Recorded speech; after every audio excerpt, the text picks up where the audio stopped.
Así que, recording in progress, dice el mensaje antes de grabar, que significa Dios te va a apuñalar en bendiciones. Si usted no sabe inglés, no opine, ¿eh? Aquí el único Rolando, perdón, que no escucha desde Orlando podría. Rolando ahí, hubo una conexión. Amigos míos, ¿alguien sabe cómo se llama el mensaje del día de hoy? ¿Alguien prestó atención a la historia que subí? Es que prestaron atención, no hay problema. ¿No? Piloto Ya. automático. Muchas gracias, Alejandro. Muchas gracias, Alejandrito. Muchas gracias. Si usted tiene su cuadernito, si quiere anotar, siempre es bueno tomar apuntes. Antes se tomaba mucho apunte, ¿o no? Antes era uno de tomar mucho apunte. Después como que se fue perdiendo eso. Que lata igual. Si usted quiere tomar apunte, está bien. Si no, también está bien. Bueno, hoy vamos a hablar de una temática que se llama piloto automático y yo creo que quizá todos manejamos este término y siempre nos gusta partir a lo mejor con alguna experiencia, algo que nos conecte también con ustedes o que tengamos en común al respecto de esta temática, de esta predicación. No sé si hay experiencias que les desagradan mucho a ustedes, pero yo tengo varias cosas como me gustan, como que trato de esquivarlas. Como esos momentos que uno dice, ay, no, qué lata. Por ejemplo, tiene que ver para mí con los primeros días, con las primeras veces, con esto de ser nuevo. A mí el ser nuevo no me gusta, lo detesto. Y eso que yo estuve en muchos colegios, porque siempre nos cambiábamos de ciudad. Soy ecuatoriano, para los que no sabían, otros sí lo saben. Entonces mi vida fue ir y venir de Chile a Ecuador, Chile a Ecuador. Allá me decían chileno, acá me decían ecuatoriano, nunca tuve nacionalidad, pero siempre era nuevo, o en el colegio, o en cualquier parte, en la iglesia, y no me gustaba. Yo creo que a nadie le gusta ser nuevo en ninguna parte. Sí, da como esa sensación quizá de incertidumbre, de emoción, pero cuando chico uno se ponía a pensar, o al menos yo, si iba nuevo a un colegio, decía, ¿con quién voy a salir al recreo? Esas eran como mis grandes preocupaciones. O con quién voy a hacer un trabajo. Si dicen hagan un trabajo en conjunto, ¿quién va a ser mi equipo? Me daría mucha pena o me da una lata tener que hacer un trabajo en grupo solo. ¿A quién rayos le voy a copiar? Eso también era una de las preocupaciones básicas que yo tenía en ese tiempo. Entonces, me pasó a mí que en la universidad, bueno, en realidad no era universidad. Yo le decía universidad. O sea, era el Duoc. ¿Conocen el Duoc? Un instituto. Pero yo le decía universidad, porque yo le decía así, ¿qué tiene? Universidad nomás, el DUOC, ¿ya? Ya, yo iba a estudiar mi segunda carrera. Yo había renunciado, imagínense, había renunciado a mi trabajo en comercio exterior, donde ejercía mi carrera. Yo ya había estudiado comercio exterior, ya estaba felizmente trabajando, asegurado con un sueldo, pero como que algo me hizo no sentirme tan a gusto con eso que estudié. Como que me había desilusionado, estaba chato del trabajo, de ese trabajo, y escogí una carrera que no tenía nada que ver con la anterior. Medicina. No escogí medicina. Ojalá hubiese escogido medicina. No, escogí comunicación audiovisual. Spoiler, esa no la terminé. Esa carrera sí no la terminé. Pero estaba tan ansioso por el primer día de clases porque yo sería uno de los alumnos más viejos que iban a ver en la universidad. O sea, no en la universidad, en el Duoc, ya, si ya entendí ya. En el Duoc.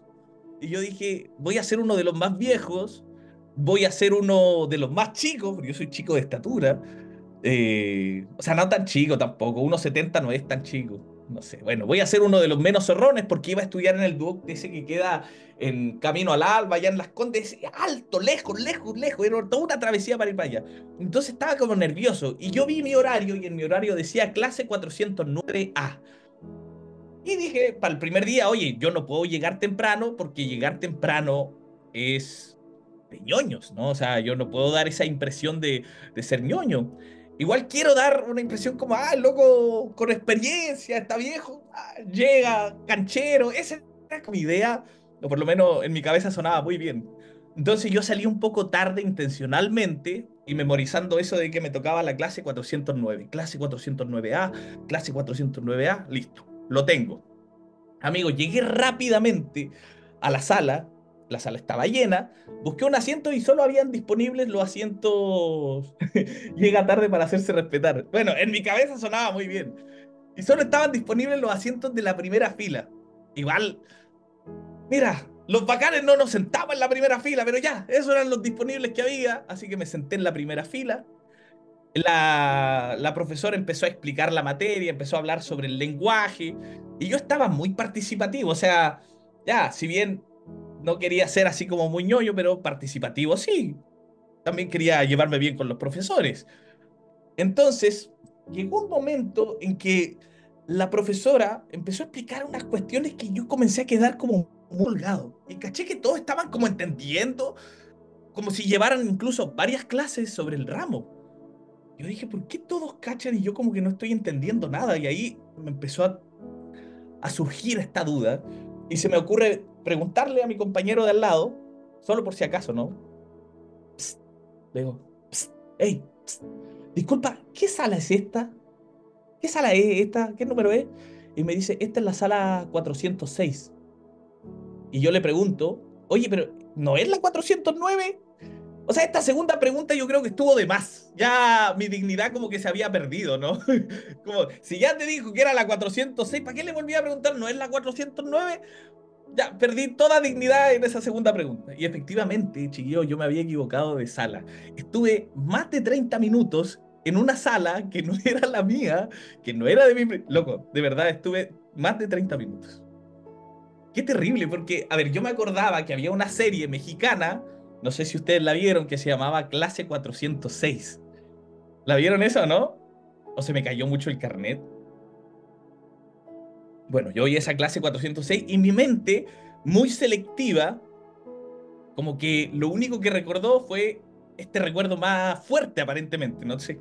Yo, a pesar de que dije clase 409, no, no, señor, clase 406, porque te dedicaste horas, días, meses a ver una serie mexicana. Y ahí fui.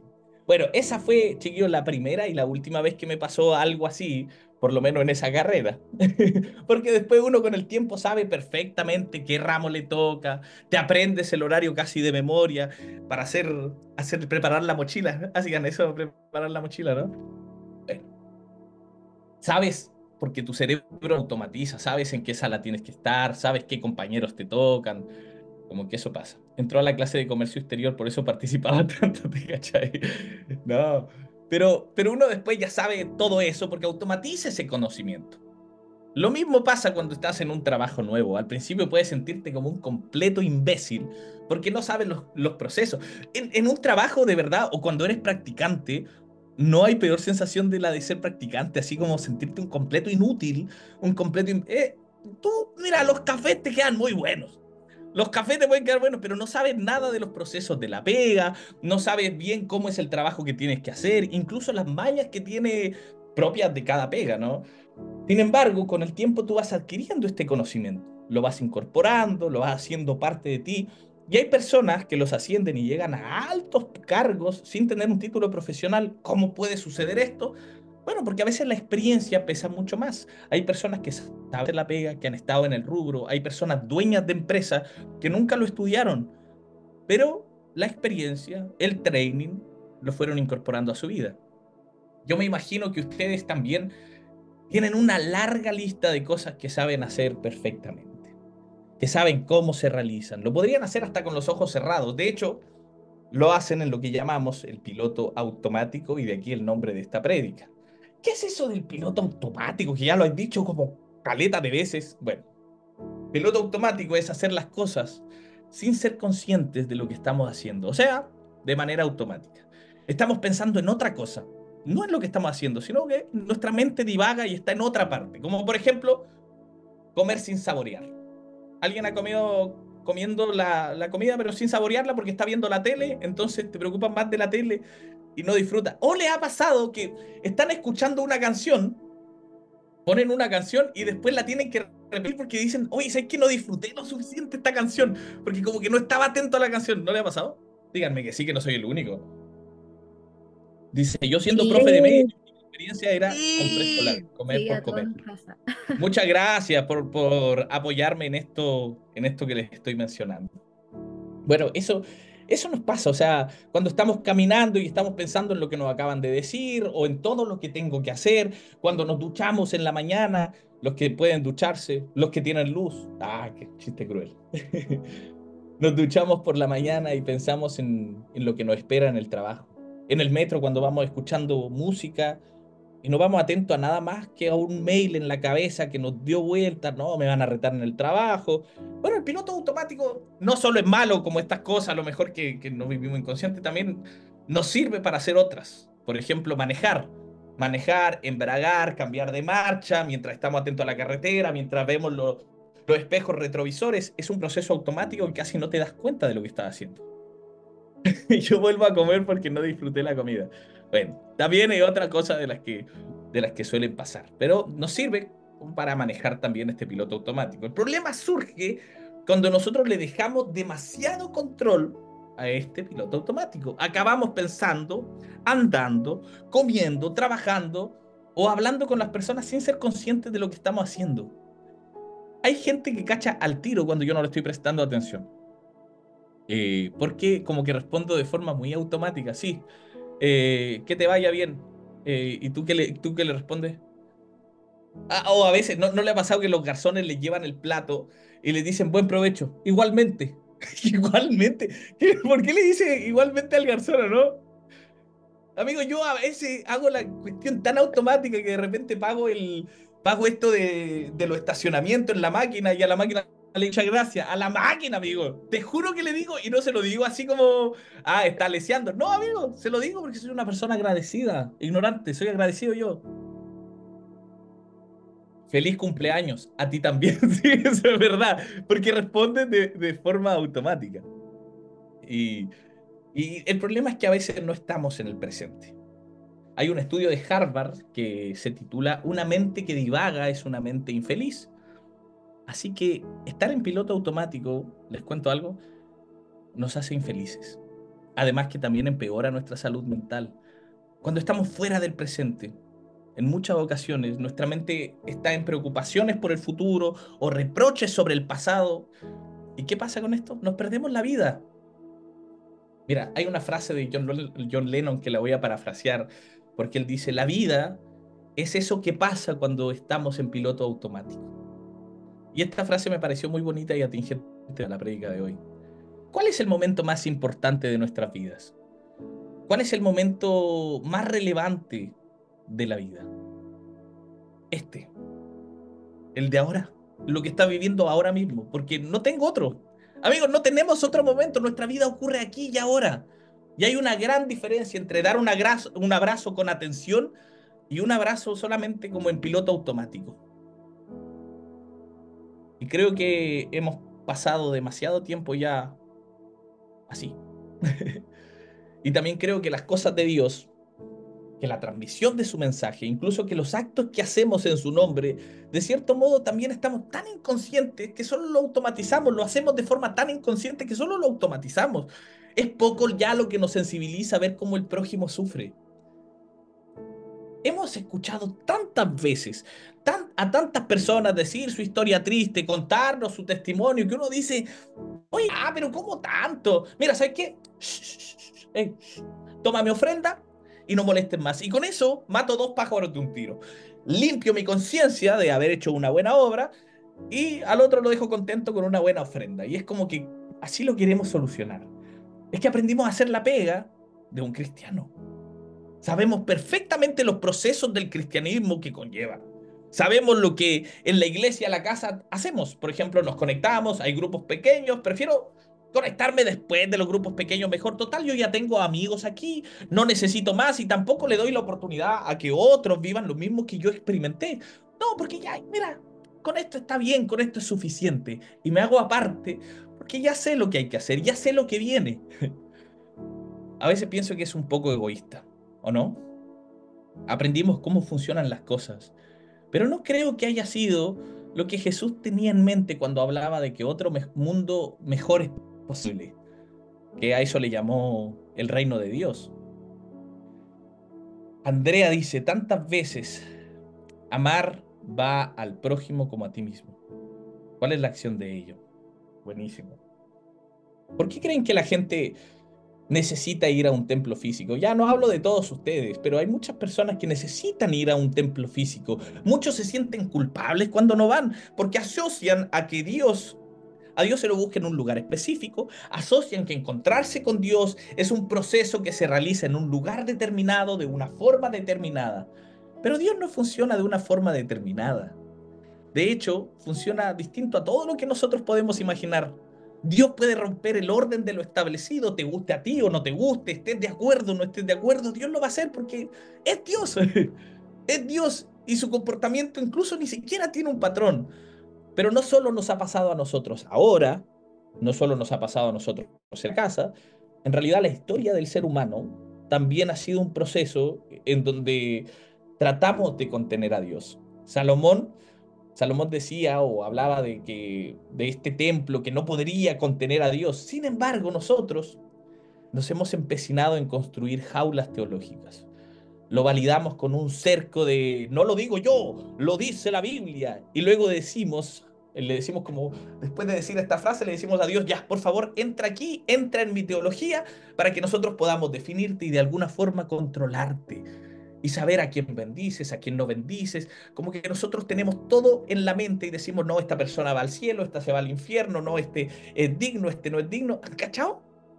Y todo lo hacemos porque aprendimos un proceso de cómo funcionan las cosas de Dios, de cómo funciona el cristianismo. Por ejemplo, en la Biblia aparece mucho esta figura de las montañas, los montes.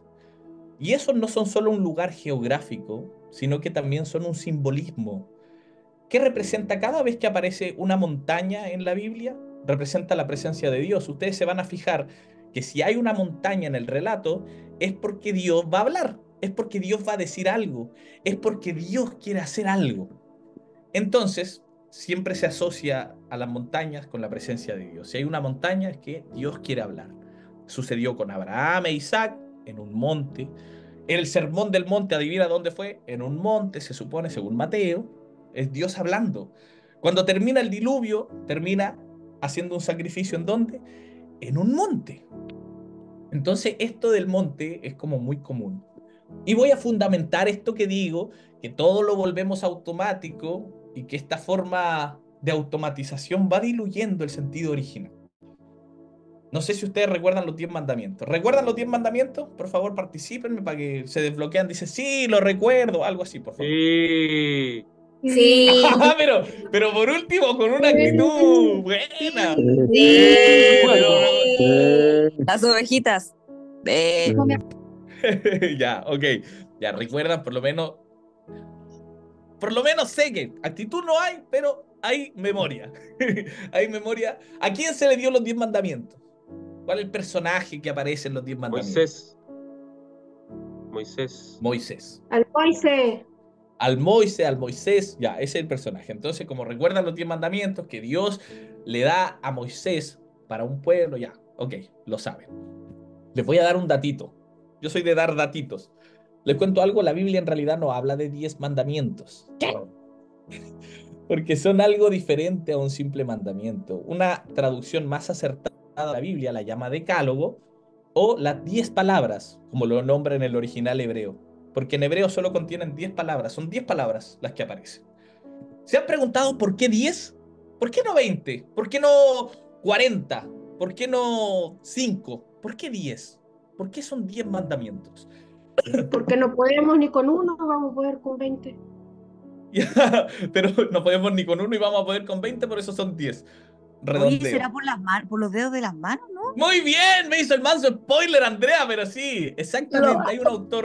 Hay un autor que se llama David Friedman que propone que esta conexión entre el número 10 y los mandamientos tiene que ver con una razón meramente anatómica. 10 es el número de los dedos que nosotros tenemos en la mano. Bien, Andrea. Y según Friedman, los dedos de las manos serían la cantidad de oportunidades que tenemos de fallar antes de tener una consecuencia grave. O sea, por Chúpale. fallar 10 veces. Seríamos Estaba por ahí. marcianos porque no nos alcanzarían más dedos, Estamos ¿cachai? jodidos. Pero dice que tenemos la oportunidad de fallar 10 veces antes de tener una grave consecuencia. De hecho, la costumbre de Dios era dar 10 oportunidades. Y no la podemos, o sea, la podemos constatar en varios textos de la Biblia y varios textos son durante la vida de Moisés. Por ejemplo, para darles un ejemplo de lo que estoy diciendo, uno de ellos es, después voy con las preguntas, Brunito.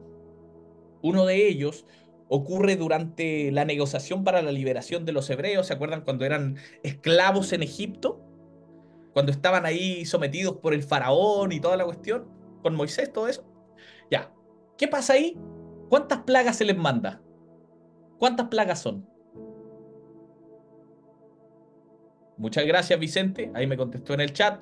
10 plagas. Entonces, vez tras vez, chiquillos, plaga tras plaga, el faraón sigue rehusándose a dejar libres a los hebreos.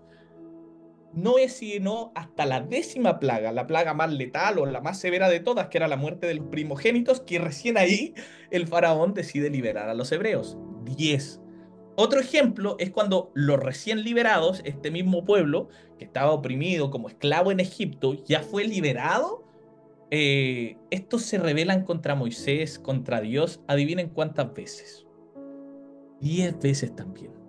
Incluso ahí desean, en medio del desierto, desean volver, dice, a Egipto a ser esclavos, anhelaban eso, o sea, ya era, no, o sea, ¿qué estábamos mejor siendo esclavos en Egipto? 10 veces se rebelan contra Dios, contra Moisés. ¿Por qué? Porque esas son las oportunidades que se daban o las máximas. ¿Se dan cuenta? 10 plagas, 10 rebeliones, 10 mandamientos. Hay una especie de patrón donde el límite de oportunidades, ¿cuántas son? 10. Listo. Para el antiguo cercano oriente, este es un gesto de gracia. Porque los dioses normalmente, ningún dios antiguo, daba segundas oportunidades. Eran dioses implacables, temperamentales, donde su ira era la máxima.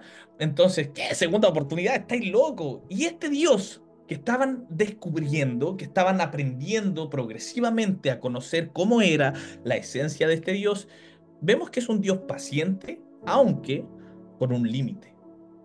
10 es el límite de Dios.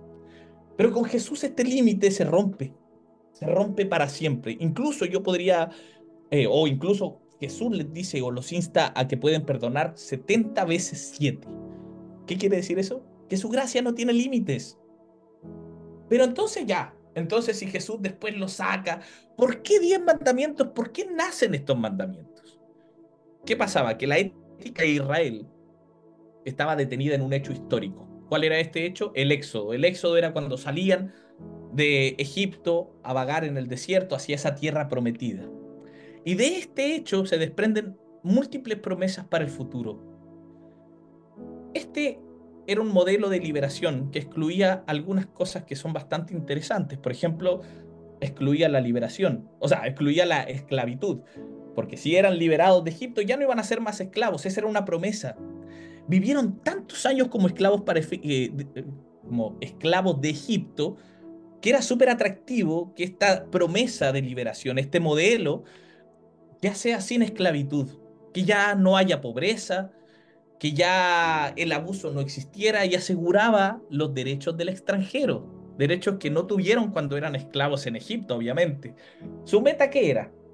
Su meta era que tengan una sociedad equitativa, regida por esta ética del pacto, con cada familia que esté libre de la pobreza, libre de la opresión. Entonces la motivación de Dios no era esclavizar al hombre después de haberle dado libertad. No, ahora, bueno, ya que les di libertad, les voy a dar 10 mandamientos que lo esclavicen. No, no, no. Su motivación real era proporcionarle normas preventivas por medio de las cuales ellos puedan cuidar su libertad. Esa libertad que recibieron gratuitamente, que se proteja y que después ya se propague para toda la tierra. Entonces, algo que tenemos que notar en el decálogo es que no hallamos normas para con nosotros mismos, pero lo que sí encontramos son normas que estructuran la relación con Dios. Y a esta relación con Dios le siguen las responsabilidades que tenemos en relación con el prójimo. Entonces, estas 10 palabras nos avisan que matar está mal. Pero no solo eso nos avisan, sino que nos garantiza que la voluntad de Dios es proteger nuestra propia vida. Vamos a ir a Deuteronomio 5 al 7. O sea, 5:7, perdón. Vamos a ir a Deuteronomio 5:7, donde salen los mandamientos, y lo vamos a leer de otra forma. Quiero que tengan su Biblia abierta ahí. Deuteronomio 5:7. ¿La tienen? Bueno. Ahí están los mandamientos. En Deuteronomio, oye, me cuesta pronunciar esa palabra. Deuteronomio 5:7 salen las 10 palabras, los 10 mandamientos, el decálogo. Y empieza con el primero y dice, no tendrás Dios delante de mí. Pero leámoslo de otra forma. Es como que Dios les dijera, quiero tener una relación exclusiva de amor contigo. No tendrás dioses delante de mí. No te harás ídolo, viene el otro. Recuerden, los primeros son relación con Dios. No te harás ídolos. Quiero protegerte, le está diciendo Dios, de que cualquier cosa se convierta en un ídolo para ti. Después viene otro que dice, no tomarás el nombre de Dios en vano. ¿Qué quiere decir esto? ¿O qué está diciendo Dios con este mandamiento? Tu Dios tiene un nombre poderoso. No hagas cosas en nombre de Dios que vayan en contra de su esencia. Después viene otro, que es el que más les gusta a algunas personas, que dice, no trabajarás el día sábado o guardarás el día sábado.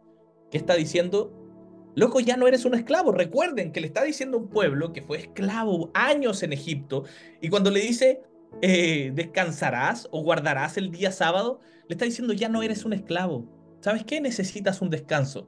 Porque los esclavos probablemente no tenían descanso. 5, después le dice, honra a tu padre y a tu madre. ¿Qué está diciendo aquí? Deseo que tus hijos te honren. Después, no matarás a tu prójimo. No quiero que te maten a ti ni a los tuyos. No cometerás adulterio. Deseo que no te engañen. No robarás. Deseo que nadie robe tus posesiones. No te harás falso testimonio. Quiero que nadie menta sobre ti. No codiciarás a la mujer de tu prójimo. Quiero resguardar, o sea, no codiciarás la casa de tu prójimo ni a su mujer y otras cosas. Quiero resguardar tu casa. ¿Se dan cuenta que todos estos mandamientos tienen que ver con el deseo de Dios para poder vivir mejor en comunidad? ¿Se dan cuenta que no era solamente para restringirle su vida, sino por el cuidado de su vida? Entonces, para ellos, en ese tiempo, salidos de la esclavitud, podía ser algo hermoso. De hecho, es algo hermoso. Era algo nuevo que lo tenían que incorporar para poder vivir mejor en sociedad. Pero ahí va nuevamente este traidor silencioso llamado piloto automático, porque después lo incorporan de manera tan inconsciente que se diluye su sentido. Después ya no tiene mucho sentido, porque años después la misma ley que los estaba liberando, que les daba descanso, se transformó en otra forma de oprimir a las personas, en otra forma de excluirlas y de ponerles un peso tan grande de culpa, porque del decálogo se desprenden otras leyes que solo pocos podían cumplirlas. Y eso hacía que se sintieran como el semáforo moral de otras personas, los que sí podían cumplirlas. Entonces, ¿qué hacían estos locos? Apartaban socialmente a un montón de gente por su pobreza, por sus enfermedades, por sus pecados, y los hacían sentir indignos de acercarse a Dios por las cosas que habían hecho, por las cosas que no habían hecho. Todo era algo que los hacía sentirse mal, que los hacía sentirse juzgados. Y claro, ellos mismos juzgaban desde una plataforma en que ellos se autopromueven como referentes, como favoritos de Dios, como íntimos de Dios. Por eso detesto estas frases que hacen exclusión de personas y que ponen a unos en un estándar de espiritualidad en que son superiores al resto. Y lo superior no tiene que ver con nada moral. Eso ya va para otro tema, para otro tema. Entonces, por eso yo entiendo por qué odian a la persona de Jesús. ¿Por qué la religión detesta a Jesús?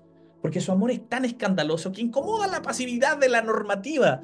Era como un ají en el trasero, perdónenme la expresión, pero era como este ají en el trasero de los fariseos que creían que por cumplir con ciertas normas y reflexionar en la ley, ellos ya estaban siendo ejemplos de personas, pero se olvidaron de algo, de lo humano. Se olvidaron de la esencia de la ley. Y Jesús nos invita a apagar el modo automático para reconectarnos con el entorno. Por eso me encanta que los evangelios digan en innumerables ocasiones que Jesús se detuvo, que Jesús escuchó, que levantó, que palpó, importándole un carajo que eso sea mal visto por los que se creían dueños de la religión establecida. ¿Acaso no era impropio tocar a una mujer con un flujo de sangre? Poco o nada le importó eso a Jesús. ¿Acaso no era inmoral tocar a un leproso? Nadie tocaba a los leprosos, de hecho los excluían. Y Jesús observó tanto, se detuvo tanto para poder ver cuál era la necesidad que no le importaba tener que tocar a un leproso. Jesús vuelve a ese corazón de la ley, por eso dice lo que dice cuando lo dice. Por ejemplo, cuando le preguntan sobre cuál era el mandamiento más importante y le dice, amarás a Dios con todo tu corazón y con toda tu alma y con toda tu mente. Este es el primero y gran mandamiento. Y el segundo es muy similar a este y le dice, y amarás al prójimo como a ti mismo. ¿Se dan cuenta que es lo mismo que el decálogo de alguna forma? Es lo mismo que buscaban los 10 mandamientos. Una relación con Dios y una relación con el otro. Nada más. Entonces Jesús vuelve a citar lo mismo, pero desde el corazón que tenía esta ley. Eso es. Porque la única forma de relacionarte bien con Dios es cuando te relacionas bien con el otro. No existen sentimentalismo, existen actos concretos que hacen que tus te amo, que tus te extraño se vean reflejados con tus acciones. Por eso tiene que hacer este énfasis particular. Por eso mis frases o las palabras favoritas que mías de Jesús son cuando le dice, oíste que fue dicho, mas yo os digo. En otras palabras, oigan, ustedes saben, se las saben por libro lo que dice la ley, manejan bien estas leyes, pero no llega hasta aquí. Ya no tiene sentido lo que ustedes están diciendo. Por eso, en primera de Juan 4:20 le dice, si alguno de ustedes dice, yo amo a Dios, pero aborrece a su hermano, habla mal de su hermano, es un mentiroso. Pues el que no ama a su hermano, a quien ha visto, ¿cómo puede amar a Dios a quien no ha visto? No se puede, es imposible. Amigos, en esta maquinaria en que nos hemos vuelto envolvidos, iba a decir, nos hemos envuelto. Hay tantas personas aquí en la casa que llegan heridos de sus iglesias, hartos de una religión que de alguna forma está muriendo, hartos de un sistema eclesiástico, hartos de estas discriminaciones, hartos de esta maquinaria religiosa. Porque la automatización del programa es la fuerza que alimenta a lo mejor este servicio eclesial. Por lo tanto, si alguna vez, pongamos este ejemplo, si alguna vez el Espíritu de Dios abandona una típica iglesia institucional, quizás su ausencia pasaría desapercibida. Quizás ya no nos daríamos cuenta porque quizás el programa seguiría adelante, tal cual, lo mismo de siempre. El programa de la reunión no se vería afectado, la liturgia continuaría marchando sin interrupciones, se predicaría el sermón, se harían grupos pequeños, no sé, en nuestro caso. Se cantaría, bueno, antes, no sé si esta canción todavía se canta, pero para mí era como la típica canción que tocaban en todas partes. Esta, hay libertad en la casa de Dios. Los ministros de alabanza dirían las mismas palabras que siempre dicen. Dios está en este lugar, la presencia de Dios está descendiendo. Loco, sería lo mismo. Seríamos como este Sansón de la antigüedad, porque la congregación seguiría adelante con el programa religioso sin saber que el Señor ya los había abandonado. Porque automatizaron tanto que se olvidaron de lo importante. Y tanto tú como yo, a veces solo vivimos.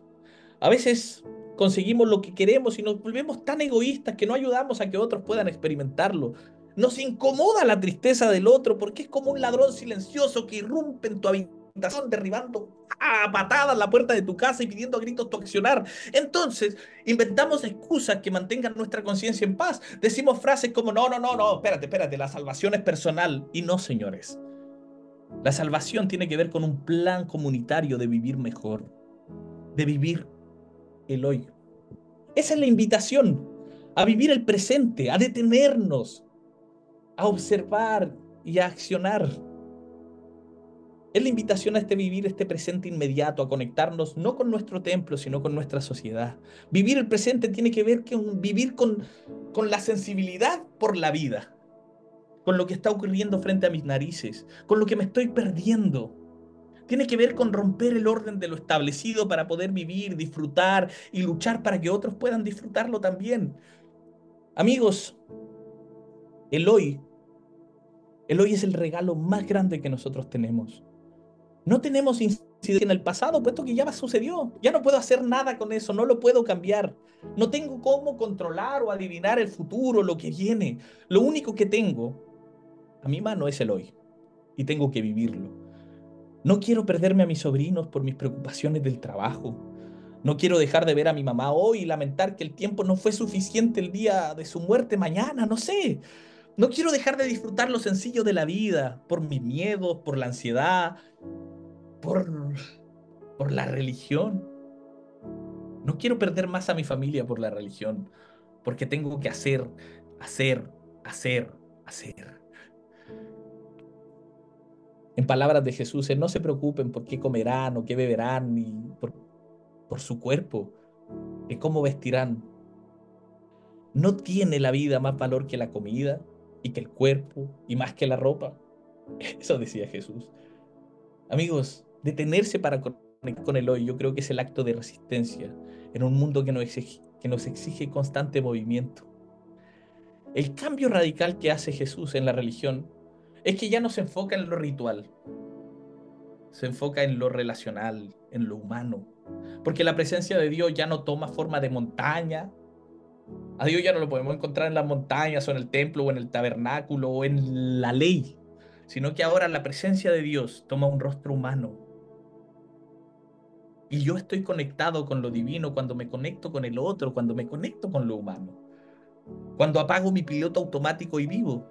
Y quizás, chiquillos, quizás eso era lo más importante a lo que Jesús se refería con te daré vida y vida en abundancia.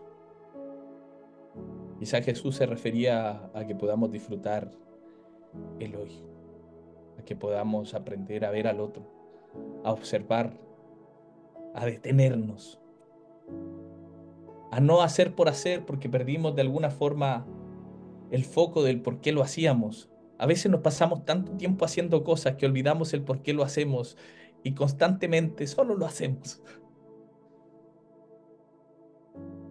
Por eso me resuenan estas palabras de Jesús. Quiero que tengan vida y vida en abundancia. Quiero que aprendan a vivir el hoy.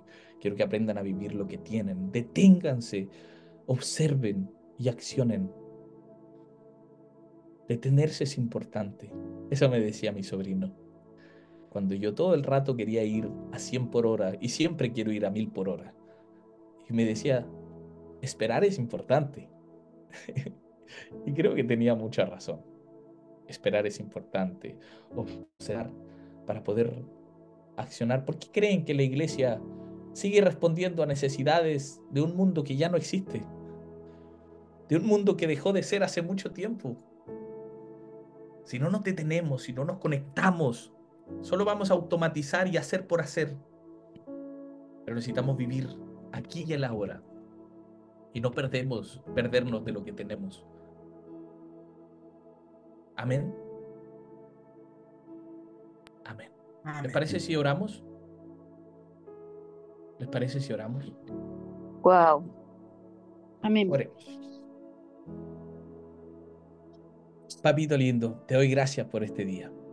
Gracias porque a veces nos subimos en un tren que va a 1000 por hora y ni siquiera sabemos cómo bajar, ni cómo detenernos, solamente creemos que sabemos hacer esto de jugar al cristiano, Señor. Sabemos hacer esto de jugar a la religión, de aprender las palabras que tengo que aprender para mostrarme espiritual, que tengo que hacer las cosas que todo el mundo hace para mostrar lo espiritual que soy y que estoy al mismo nivel que el otro moralmente.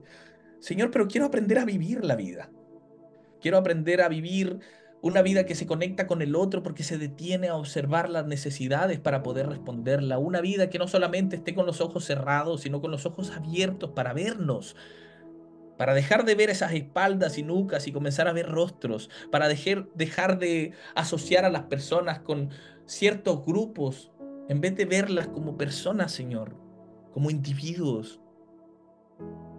Papito, ayúdanos a tener sensibilidad por la vida.